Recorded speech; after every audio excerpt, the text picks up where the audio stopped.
Matt Gaetz. He's got a lot of baggage around him, right? Because the Democrats were pretty vicious, and he's pretty vicious. Like, he's not going to put up with a lot. And I think it's interesting that they're bringing Matt Gaetz in at a time when Jack Smith is being sent packing. So he's leaving, and apparently he's taking his entire team. This has been confirmed officially today. As of today, November 13th. I like the 13th. I've always liked the 13th. I was born on the 13th, so there you go. I turned 13 on Friday the 13th. I was Miss New Hampshire when I was number 13, so this is a good day. Jack Smith leaves D.C. on November 13th. Remember that. He's taken off. His entire team has been disbanded. Just as Matt Gaetz comes into town. So he's already on notice right here. The GOP saying, you know what? You better preserve all those records because we need to get to the bottom of what the heck went down. I mean, what the heck went down? Think about 2 federal cases. You got the case in Georgia from Fannie Willis. You got 2 cases in New York City. Leticia James, for goodness sakes, with Judge Erdogan and the nearly $500 million fine. And then we learned, of course, just yesterday that Judge Mershon has punted. Another win, frankly, for Donald Trump. He says he is going to wait until next week to decide on the sentencing. You see, because the sentencing in that particular case, that was you can't use money or move money around to protect your personal life because, well, then you were the president. Well, the Supreme Court's like, well, actually, the immunity clause does protect you. I mean, they wanted to have their cake and eat it too. Think about that judge, Judge Mershon, who was like, oh, you can pick one of these 3 things, A, B, or C. Do you think he was maybe guilty of one of these things? You don't have to decide exactly what you think he's guilty of. Just, one of these 3 things will do. Multiple choice test. It was outrageous. Outrageous. And I don't know what they're trying to do, if they're trying to set themselves up for some kind of civil war. New York versus the feds. Because guess who's in charge of the feds now? Anyway, Jonathan Turley, who's a legal scholar, talking about this and how shameful it is that New York actually did this. What happened in that courtroom became superfluous because of those instructions.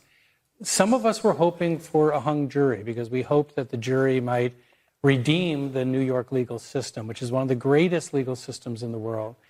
And as these last few weeks have left many of us shocked as to what we saw in that courtroom.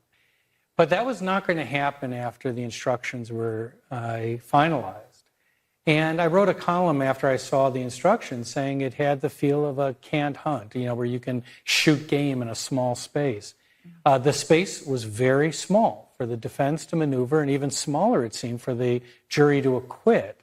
So I don't blame the jury at all. I think that what they heard in that room probably made it seem to many of them that this was a lead pipe cinch of a conviction.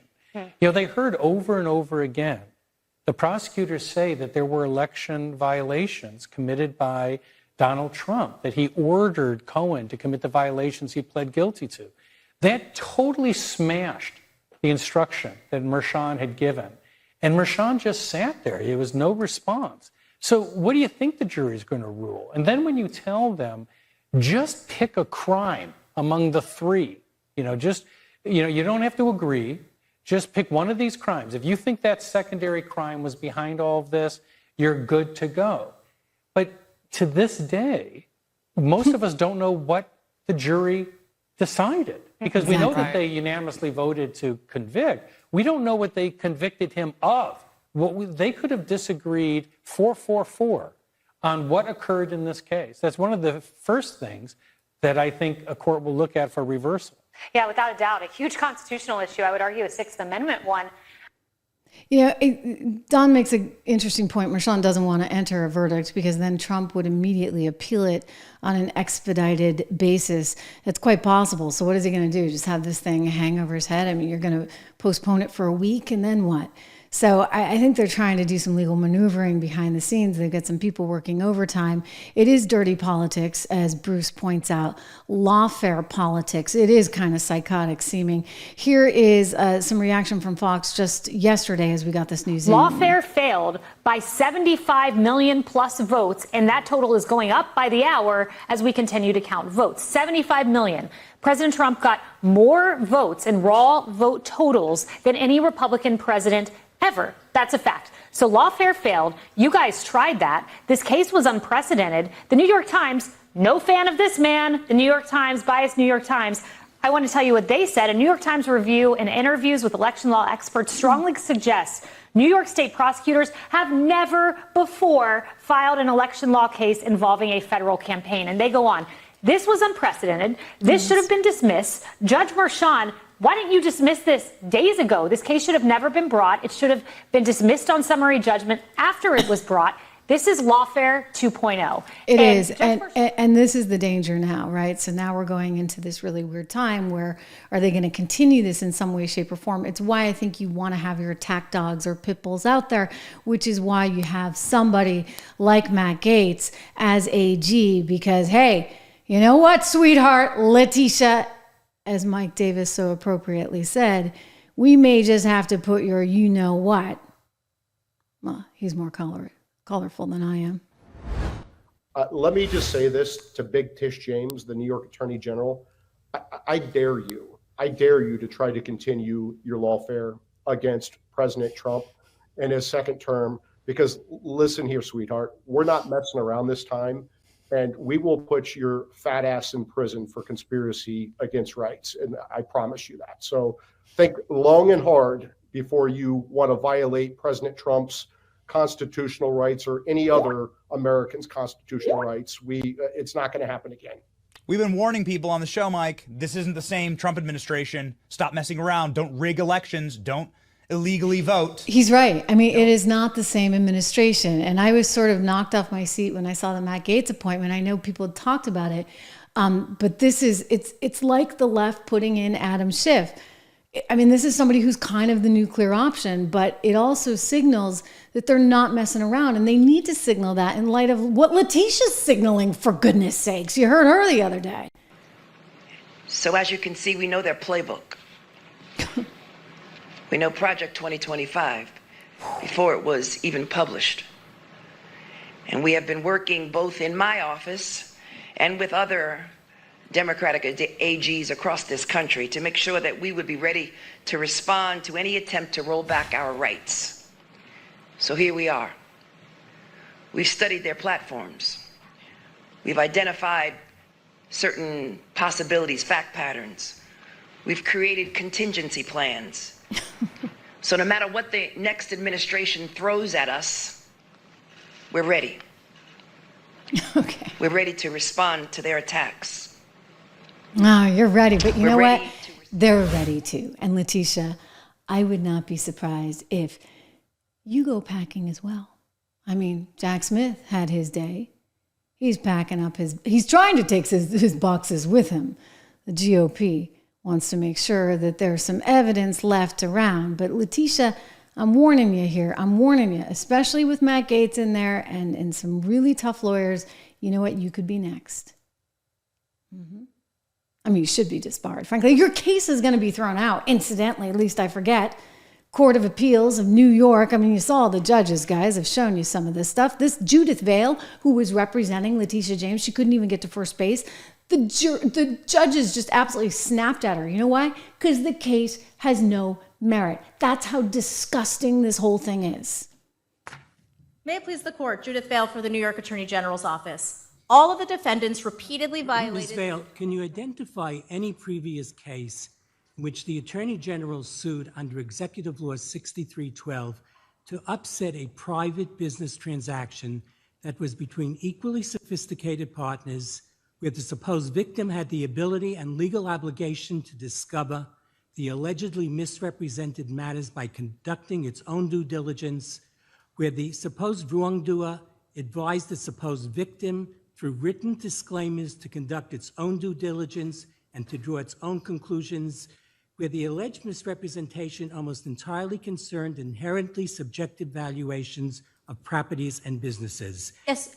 And where the victim never complained about any fraud in the transactional losses from it.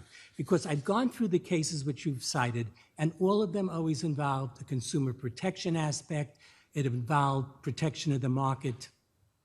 Oh, several responses. And I want to add to his question, and little to no impact on the public marketplace.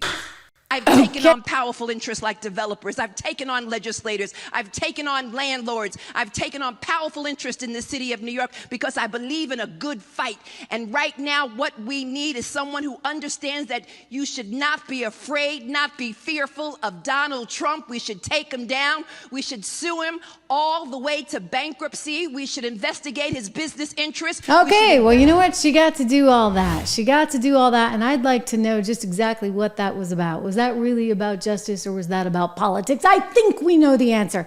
And guess what? We're going to get to know even more if this guy gets through. All right, we've got another Trump appointment, and this is one that is probably going to surprise a lot of people because he was not on any of the lists that were floating around out there. And there had been some discussion that President-elect Trump was having a little trouble making this final decision, or maybe this is the person he had in mind all along. But he has now nominated Florida Congressman Matt Gaetz as Attorney General of the United States. He just wrote this on Truth Social. Quote, Matt is a deeply gifted and tenacious attorney, trained at William & Mary College of Law, distinguished himself in Congress through his focus on achieving desperately needed reform at the Department of Justice. Few issues in America are more important than ending the partisan weaponization of our justice system. Matt will end weaponized government, protect our borders, dismantle criminal organizations, and restore Americans' badly shattered faith and confidence in the Justice Department. In other words, this team means business. There's a new sheriff in town, however you want to say it. America voted for Donald Trump. And he's going to put people in that are going to make sure that we don't have this crazy stuff happen again, because it was crazy stuff. You saw Leticia. I mean, she's pretty darn crazy. She's pretty darn rabid. It was all about her getting elected. And by the way, it's still going to be all about her getting elected unless we actually restore some normalcy, some decency to politics in America. And that's what needs to happen. I'll tell you, it's possible. It certainly could. I liked what I saw today. I liked this exchange. Well, Mr. President-elect. I liked how happy Biden seemed. Congratulations. Thank you. And, it shows you. Looking forward to having like we said, smooth transition. Do everything we can to make sure you're accommodated, what you need. And we're going to get a chance to talk. It shows you that America really is great. And America can rise to the occasion. And America can rise beyond the nonsense of the Leticia Jameses and the Alvin Braggs and the Judge Mershons and the Judge Erdogan's and Fannie Willis and the rest of these nut jobs that are trying to make careers, really and truly careers, and make money off of Donald Trump. The flip side of the coin, right? They're on the other side. It's terrible. It's really, really, really terrible.